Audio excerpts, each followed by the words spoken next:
वैसे सीरियल भाग्य लक्ष्मी में ये सीन देखकर ऐसा लग नहीं रहा कि इनको कोई भी मतलब टेंशन हो रही है कि ये बोरवेल में फंसे हुए हैं। यहाँ पर तो पिकनिक चल रही है, पारो, रोहन और लक्ष्मी की। और चिंता मत कीजिए, इस पिकनिक को जल्द ही ज्वाइन करने पहुंच जाएंगे ऋषि भी।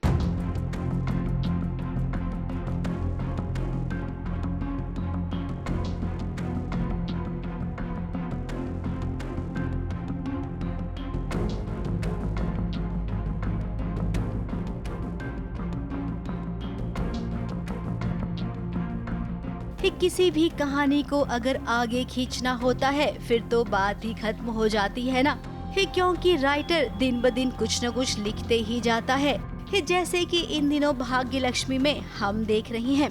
पारो बोरवेल में फंस गई है, उसे बचाने के लिए रोहन गया और अब अपने दोनों बच्चों को बचाने के लिए लक्ष्मी चली गई। अब देखा जाए तो ये काम तभी खत्म हो जाना चाहिए था जब लक्ष्मी अंदर गई। लक्ष्मी के बोरवेल के अंदर जाते ही वो एक एक करके दोनों बच्चों को निकालती बाहर और उसके बाद खुद निकल जाती।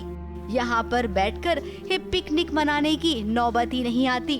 अब देखिए, हम पिकनिक इसलिए कह रही हैं क्योंकि बास्केट में खाना आया है और यहाँ पर जिस तरीके से खाने की प्लेट लगी है, अब इसे पिकनिक नहीं तो और क्या कहेंगे। हम लोग बहुत दिनों से फंसे हुए हैं। मुझे बहुत गंदा भी लगने लगा पर मज़ा आता है। पहले पारो गिर गई, फिर मैं गिर गया, फिर लक्ष्मी दीदी गिर गई और गड्ढे में बहुत सारी चीज़ आ रही है। कभी सांप आ गया था, अब पानी आ रहा था, अब फिर सांप आ गया।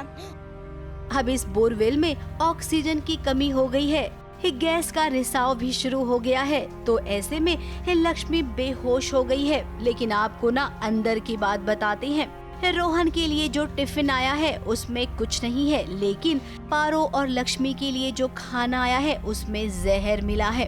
वो बेहोश इसलिए क्योंकि यहाँ ऑक्सीजन की कमी बहुत है। अब कोई हार्मफुल गैसेस भी होते हैं, उनके कारण हो गई होंगी। क्या ना, कहानी को आगे बढ़ाने के लिए क्या क्या पैतरे आजमा रही हैं। लेकिन हम ये बता दें, ये सारे पैतरे हम पहले देख चुके हैं। बोरवेल में फंसने की कहानी भी कोई नई नहीं है। प्यार का पहला नाम राधा मोहन में भी तो गुनगुन बोरवेल में गिरी थी और कितने दिनों तक वो कहानी ऐसी ही चली थी। यहाँ पर भी सेम टू सेम वैसा ही सब कुछ चल रहा है। और अब तो इन तीनों को बचाने के लिए ऋषि भी आने वाला है, यानी कि यहीं पर होगी इनकी हैप्पी फैमिली की पिकनिक। मुंबई से कैमरामैन इरफान शेख के साथ एबीपी न्यूज रिपोर्ट।